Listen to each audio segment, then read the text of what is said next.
नमस्कार। आज का topic hair falling and alopecia है। ये बहुत ही यूनिक टॉपिक आप लोगों के सामने पेश कर रहे हैं। आपसे गुजारिश है कि इसको फुल वॉच करिएगा, तभी इसका थारूली अचीवमेंट मिल सकता है। जैसा कि इसके बहुत सारे फैक्टर्स होते हैं, बहुत सारे इसके रीजनेबल पॉइंट होते हैं जिसके द्वारा इंक्लूड होता है। ये कोई आसान नहीं है कि कोई भी ऐसी दवा काम कर जाए।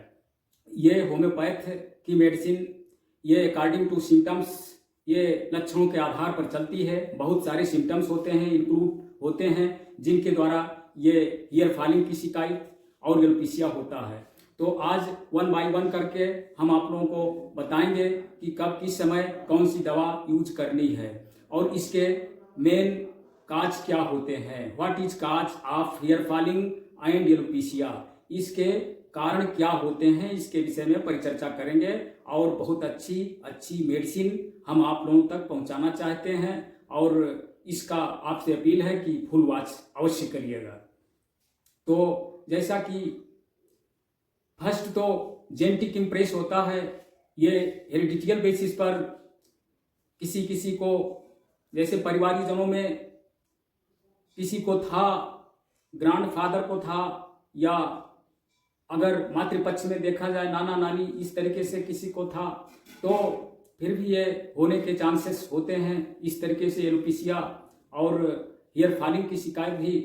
तो और सेकंड क्या होता है कि जो बहुत ही मेजर होता है, आपके डाइट, किस तरीके से डाइट लेते हैं। डाइट में यदि आपके पोषक तत्वों की डिफिशियंसी रहती है, प्रोटीन वगैरह, मिनरल वगैरह सफिशियंट क्वांटिटी में नहीं मिल पाता आपको, तब भी ऐसे इस तरीके से होने के चांसेस होते हैं। और थर्ड क्या है कि थर्ड ये है कि यदि आप किसी सीवियर डिजीज से परेशान हैं, किसी गंभीर रोग से परेशान हैं, या कोई आपको कोई मेंटली फीवर हुआ, या कोई इस तरीके से कोई टाइफाइड ज्वर, या कोई डेंगू फीवर, इस तरीके से कोई बुखार हुआ, जिसके कारण से भी ये होने के चांसेस पाए जाते हैं।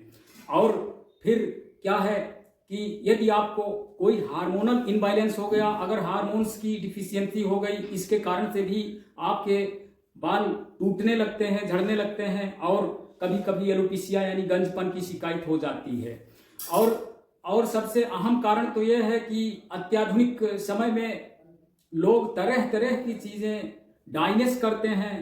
तो वाइटनेस होने के, जो हेयर वाइटनेस होने के मेन रीजनेबल पॉइंट हैं, वो ये हैं कि वो कलरनेस किया करते हैं और कुछ दिनों के बाद उनके बाल भूरे होने लगते हैं। तो ऐसा करना तो बिल्कुल मिथ्या है, ये बिल्कुल नहीं करना चाहिए। तो चूंकि इससे क्या होता है कि आपके इसके अंदर जो स्कैल्प है, स्कैल्प में डिफिशियंसी आने लगती है, बहुत सारी कमियां स्कैल्प में हो जाती हैं, जिससे ये रोम पुट वहां के पूरी तरह से सक्रिय नहीं हो पाते, दोबारा ये बाल उगने नहीं पाते हैं।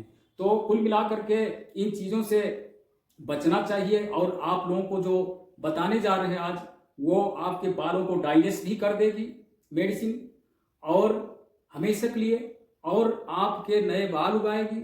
और टूटते हुए बाल और झड़ते हुए बाल, यदि बीच से बाल टूट जाते हैं तो उसके लिए भी बेटर मेडिसिन है, काम करेगी दवा। लेकिन शुरू से अंत तक अवश्य देखते रहिएगा, तभी इसका आपको अचीवमेंट मिल सकता है। तो जैसा कि यदि ऐसा तो महिलाओं में अक्सर देखा जाता है कि वो एनेमिक हो जाया करती हैं। तो जैसा कि चाइल्ड बर्थ के उपरांत ऐसा होता है, तो कभी अगर एनेमिक हो गई, वो उनमें हीमोग्लोबिन की डिफिशियंसी आ गई, तब भी ऐसी शिकायत दिखने को मिलने लगती है। और फिर एक कारण अहम और है कि आप यदि कोई एंटीबायोटिक दवाइयां अधिक यूज करते हैं, कोई ऐसी अनावश्यक रूप से दवा यूज करते हैं, उसके भी ये कारण बन सकते हैं। तो इस तरीके से इन चीज़ों से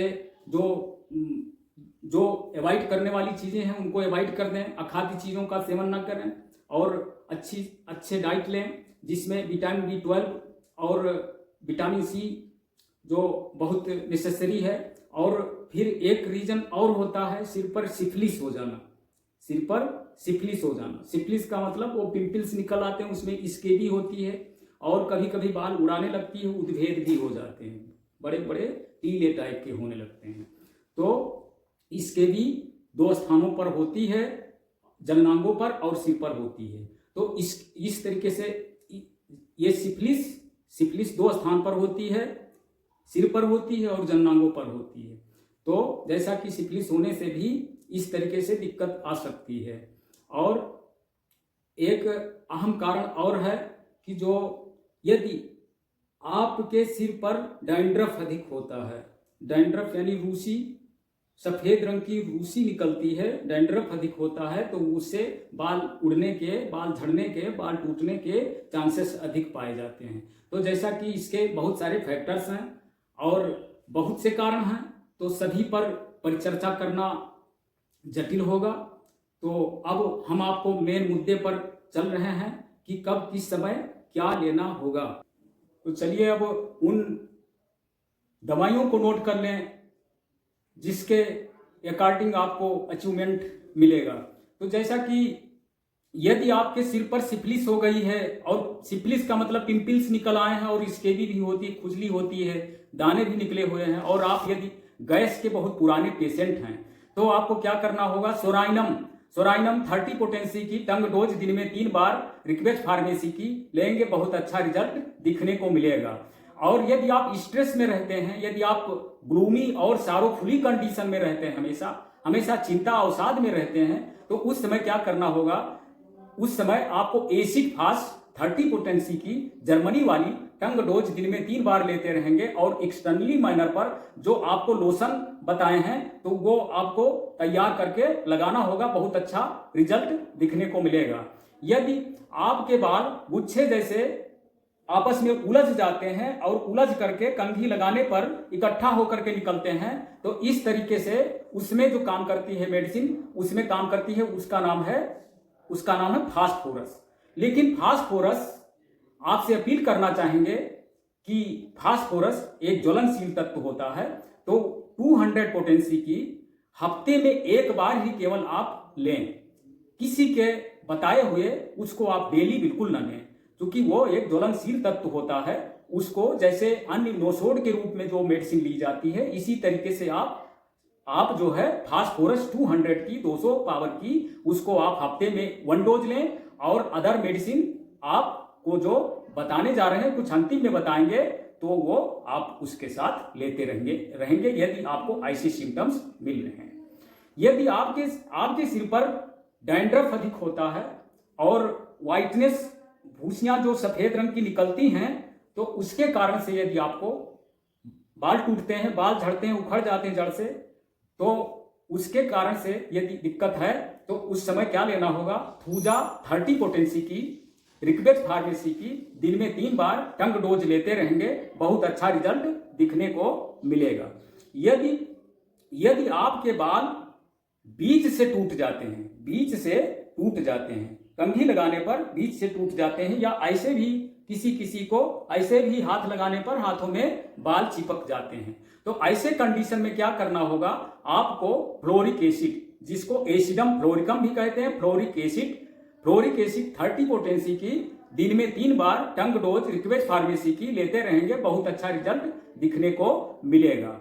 यदि आपके बाल पूरी तरह से चकत्ते के रूप में, जैसे बाल यहां से उखड़े तो यहां पर इस तरीके से सिक्के नुमा होते चले गए, तो इस तरीके से अगर उखड़ रहे हैं सिक्के नुमा, तो इस तरीके से उखड़ते हैं, तो उसमें आप क्या करेंगे, आइस्टी लेगो 30 पोटेंसी की रिक्वेस्ट फार्मेसी की टंग डोज 5-5 बूंद की मात्रा में दिन में 3 बार लेते रहेंगे, बहुत अच्छा रिजल्ट दिखने को मिलेगा, इसमें कोई दिक्कत नहीं है। और आपको सिम्टम्स के अकॉर्डिंग जो मेडिसिन बताए हैं, उसमें से यदि आपके सिम्टम्स मिल रहे हैं, उस तरीके से ओनली 1 मेडिसिन आपको चूज करना होगा। यदि आपको इस तरीके से लक्षण मिल रहे हैं, उसके साथ में 1 घंटे के बाद में एक बायो कॉम्बिनेशन मेडिसिन जो कैलकेरिया फास 6x पोटेंसी की, वो भी जर्मनी की लेंगे तो अधिक कार्य करके दिखाएगी।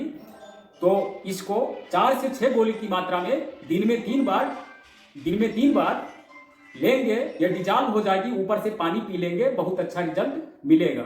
और लगाने के लिए जो लोशन अभी बताए हैं, जेबोरांटी हेयर ऑयल भी आप यूज कर सकते हैं। यदि बाल आपके टूट रहे हैं, बाल झड़ रहे हैं, तो जेबोरांटी हेयर ऑयल भी आप लगा सकते हैं। लेकिन जो हम ये बताए हैं आपको फार्मूला, ये यूज करके स्वयं अनुभूत किया गया है, तो ये अधिक काम कर चुकी है जो आप तक प्रेषित कर रहे हैं।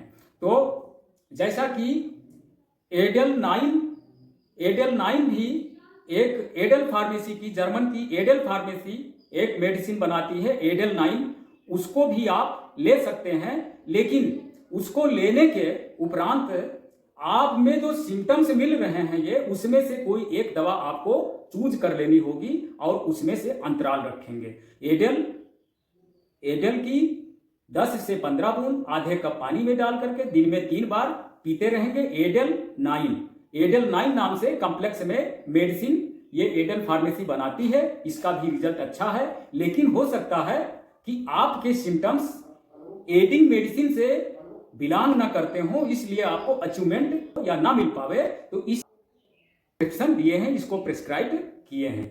तो जैसा कि यदि आप पूरी तरह से सेटिस्फाई हो तो आपसे अपील करना चाहते हैं कि मेरे द्वारा प्रेषित किए गए वीडियो का शेयरिंग करें और इसको फुल वॉच करें और इसको लाइक भी कर दें। इसी के साथ हम अपनी वाणी को विराम देना चाहते हैं। फुल वॉच करने के लिए धन्यवाद। जय हिंद, जय भारत।